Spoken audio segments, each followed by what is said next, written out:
the year that the country's first black president was sworn into office for a second term. Angela Rye, the director of Impact Strategies and former executive director of the Congressional Black Caucus. And it's good to see you. Good to see you too, Craig. You know, the president caught some flack, especially in his first term, from some folks, some lawmakers who said that he did not do enough specifically for people that look like me and you in this country. Maxine Waters, back in 2011, this is her. I want to take a listen and talk about it on the other side. The Congressional Black Caucus loves the president too. We're supportive of the president, but we're getting tired of him. We want to give him every opportunity, but our people are hurting. She was talking specifically about the unemployment rate in the black community, which is and has always been a bit higher than that in the white community. How is the president faring right now, specifically with black voters?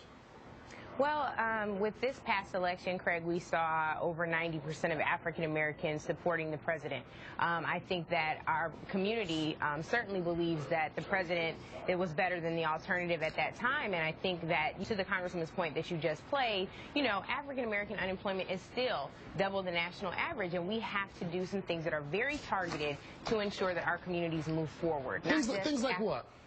I think that there are job programs. I think, you know, with the president's proposal of the American Jobs Act last Congress, we certainly could stand to see that move this Congress. We have, you know, a very divided House with Republicans who are on the far right wing of issues and totally out of touch with what the American people want as a whole. We definitely need to see some movement there. I hope to see that the president reintroduce and propose the act again before Congress.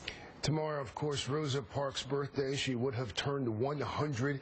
I think we've all probably seen this photo. I do want to share with our viewers again now that iconic photo of President Obama sitting in her seat. How do you think that the next generation is going to remember civil rights icons like Rosa Parks going forward?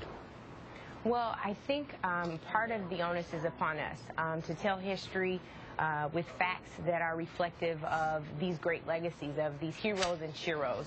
I know there's an article recently put out by Charles Blow that talks about, you know, the truth of about Rosa Parks, and, you know, the fact that there was this story painted about her that puts her in the light of someone very meek and mild, and there are questions arising about why that existed when she may have been a lot more feisty.